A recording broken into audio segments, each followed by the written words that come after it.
তোরা চাইতে জানিস না। তোদের উপরে 17 বছর ধরে চলা নির্মম নির্যাতনের স্টিম রুলারের কথা তোরা ভুলে গেল, আমি তোদের রব ভুলি নাই। কথা বলেন না কেন? 17 বছর তোদের ঘুমন্ত সন্তানের কোল থেকে তুলে নিয়ে ক্রস ফায়ার দিয়ে হত্যা করে মাঠের মধ্যে ফেলে রেখেছে। সকালবেলা পত্রিকায় লিখে দিয়েছে বন্দুক যুদ্ধে নিহত হয়েছে। 17 বছর বিনা অপরাধে কালকে ঈদ, আজকে তোদের বাড়ি থেকে ধরে নিয়েছে। ওসিরা ডিসিরা এসপিরা গ্রামে গ্রামে ঢুকে মানুষকে ধরে ক্রস ফায়ারের ভয় দেখিয়ে লক্ষ লক্ষ টাকা হাতিয়ে নিয়েছে। 17 বছর ধরে বিনা অপরাধে কারাগারের মধ্যে রেখেছে। নিরপরাধ মানুষগুলোকে ধরে গুম করে হত্যা করে পেট চিরে সমুদ্রের ভিতরে ভাসিয়ে দিয়েছে, আয়না করে নিক্ষেপ করেছে। তোদের উপরে জুলুমের অপরাধের কথা তোরা ভুলে গেল, আমি তোমাদের রব ভুলি নাই। শুধু পদত্যাগে ওদের অপরাধের শাস্তি হবে না, চিরদিনের জন্য দেশটাকেই ওদের জন্য যথেষ্ট হবে। ঠিক না ঠিক বললেন? আহা আহা আহা। দৌড়ানোর সময় বলছে আমার শাড়ি একটু দরকার ছিল, বলছে ম্যাডাম ও সময় নেই। বলছে তাহলে আমি একটু বক্তব্য দিব, একটু বক্তব্য রেকর্ড করো। বলছে সে ক্যামেরাম্যান পালাইছে বহুত আগে। বলছে তাহলে আমার এসএসএফ কই, স্পেশাল ফোর্স কই? তো বলছে তারা তো কাপড় চোপড় খুলে ফেলিছে। বলছে কই গেছে? কয় জনগণের সাথে মিশে গেছে। বলছে তাহলে আমার বাবার কবরটা একটু শেষবারের মতো জিয়ারত করতে দাও। ওই চিন্তা মোটে করেন না, ওখানে কবর জিয়ারত করতে গেলে ওখানেই আপনার ঘুম পড়া লাগবে। বলছে তাহলে এখন কি করবো বলে দাও। কয় পিছনের দরজা খোলা আছে, যাদের দালালি করেছো তাদের দেশে চলে যাও। 20 বছর আগে মুফাসসিরে কোরআন বলেছিল এই দেশ থেকে ইসলামের শিকড় তুলে ফেলতে চাও, টুপি আর দাড়ি পরা দেখলে রাজাকার বলে গালি দাও, মৌলবাদ বলে গালি দাও, ইসলাম বিদ্বেষী হয়ে তোমাদের জীবন যাপন করতে চাও, এই জমিন শাহজালালের জমিন, শাহপরনের জমিন বলেছিল টুপি দাড়ি বললে মৌলবাদ বলে গালি দাও, রাজাকার বলে গালি দাও, দাড়ি পাকা থাকলে যুদ্ধ অপরাধী বলে গালি দাও। এদেশের শিকড় থেকে ইসলামকে উৎখাত করতে চাও, এই দেশের তৌহিদি জনতা এমন ঝাঁকি দেবে মামুর বাড়ি দিল্লি যেয়ে পড়বা। 3 ঘন্টা হেলিকপ্টার আকাশে ঘুরেছে, কোথাও জায়গা হয়নি, শেষ পর্যন্ত দিল্লিতেই জায়গা হয়েছে। ঠিক না ঠিক বলেন? ভাইরা আমার, আমাদের সামনে কর্মসূচি 2টা। জোরে বলেন কয়টা? কোনো কথা নয়, সব আলেমদেরকে এক টেবিলে বসতে হবে, এক ঘরে আসতে হবে, এক মার্কায় দাঁড়াতে হবে।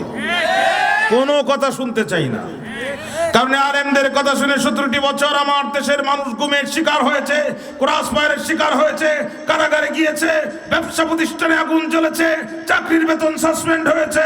সুতরাং আলেমদেরকে এক জায়গায় আসতে হবে, এক টেবিলে বসতে হবে, এক ছাতার নিচে আসতে হবে। যে আলেমরা আসবে না এরা জাতীয় মুনাফিক, আব্দুল্লাহ ইবনে উবাই ইবনে সুলুলের উত্তরসূরি হিসেবে পরিচিতি লাভ করবে। 2 নাম্বার, কোনো কথা শুনতে চাই না। এই বাংলাদেশে আমরা কমিউনিজম দেখেছি, সেকুলারিজম দেখেছি, ন্যাশনালিজম দেখেছি, বাবার শাসন দেখেছি, কন্যার শাসন দেখেছি, স্বামীর শাসন দেখেছি, বউয়ের শাসন দেখেছি। একটিবার 1500 বছর পূর্বে হেরা গুহায় নাজিল হওয়া আল্লাহর কোরআন দিয়ে বাংলাদেশে খলিফা ওমরের শাসন ব্যবস্থা আমরা দেখতে চাই। কারা কারা রাজি আছেন দোয়া তুলে আল্লাহকে দেখায় দাও। নারায়ে তাকবীর, আল্লাহু আকবার, তাকবীর। ভাইরা আমার, 3 নাম্বার কথা হলো, 17 বছর ধরে যা মারছেন তা তো মারছেনই, যা মারছেন তা তো মারছেন। থানায় যেটা মামলা হয়েছে ফয়সালা হবে আদালতে, ওখানে আপনারও হাত নাই, আমাদেরও হাত নাই। কিন্তু একটাবার আসেন, বুকে বুক মিলান।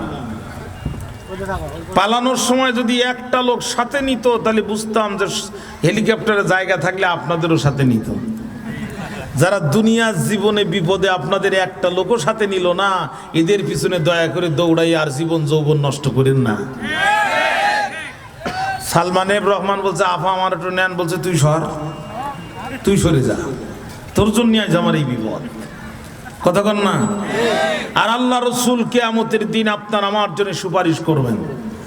কোন নবী কিয়ামতের দিন সুপারিশ করতে পারবেন না, ঠক ঠক করে কাটবে। আল্লাহ পাক রাসূলকে সুপারিশ করার অনুমতি দিবেন, আল্লাহর নবী সুপারিশ করবে। কিয়ামতের দিনও যদি রাসূলুল্লাহ আপনাকে আমাকে না ভুলে যায়, তাহলে রক্ত যদি দিতে হয় ইসলামের জন্য দিব, রক্ত যদি দিতে হয় কোরআনের জন্য দিব, কারাগারে যদি যেতে হয় আল্লাহর দ্বীনের জন্য যাব, জীবন যদি উৎসর্গ করতে হয় রাসূলের জন্যই দেব। যে রাসূল কিয়ামতের দিন ভুলবেন না। আসেন, হাতে হাত লাগান, আপনি আমার ভাই, আমি আপনার ভাই। ইসলামের স্লোগান তোলেন, কোরআনের স্লোগান তোলেন। আপনার শরীরে একটি আঘাত আসার আগে আমি আমার বুক পেতে দিয়ে আপনাকে রক্ষা করব, কারণ আপনি আমার তিনি ভাই। আসেন একটিবার কোরআনকে ধরে, জীবনে সব দেখলাম, একটিবার কোরআন দেখতে চাই। কারা কারা রাজি আছেন তো হাত তুলে আল্লাহকে দেখায় না।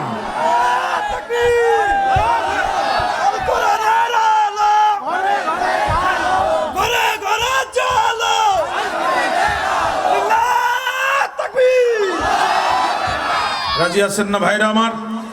মরুসারার মাঝখান দিয়ে তন্নি ষোড়শী রূপবতী সুন্দরী নারী আসতেছে। মদিনায় আসার পরে মদিনার লোকজন বলছে, হাউ ডিয়ার ইউ, কি দুঃসাহস তোমার, কত বড় দুঃসাহসী নারী তুমি। এই রূপ নিয়ে, এই যৌবন নিয়ে তুমি একা একা মদিনায় হেঁটে এসেছো, তোমার বিন্দু মাত্র ভয় লাগলো না? মেয়েটি প্রকার ভিতর থেকে দায়িত্বহীন কণ্ঠে জবাব দিল, তোমরা মনে হয় ভুলে গিয়েছো এই রাষ্ট্রের সংবিধান হচ্ছে আল্লাহর কোরআন, আর এই রাষ্ট্রের প্রেসিডেন্ট হচ্ছে হযরত ওমর। যে রাষ্ট্রের সংবিধান আল্লাহর কোরআন হয় আর যে রাষ্ট্রের প্রেসিডেন্ট হযরত ওমর হয়, সেই রাষ্ট্রে আমার মতো নারীর ইজ্জত হারানোর কোনো সম্ভাবনাই নাই। সুতরাং আমরা সেই বাংলাদেশ দেখতে চাই। কথা বলেন ঠিক না বেটি?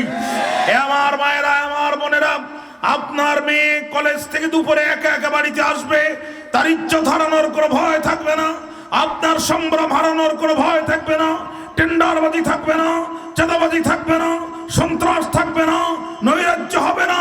একটি সুখী সমৃদ্ধশালী শান্তিপূর্ণ বাংলাদেশ গঠনের জন্য ১৫০০ বছর পূর্বে নাজিল হওয়া আল্লাহর কোরআনের পার্লামেন্ট গঠন করার জন্য প্রয়োজনে আরো একবার জীবন বাজি রাখবো। বুকের তাজা রক্ত ময়দানে ঢেলে দিয়ে হলো বাংলার পার্লামেন্টকে কোরআনের পার্লামেন্ট বানাবো। কারা কারা রাজি আছেন দোয়া তুলে আল্লাহকে দেখায় না।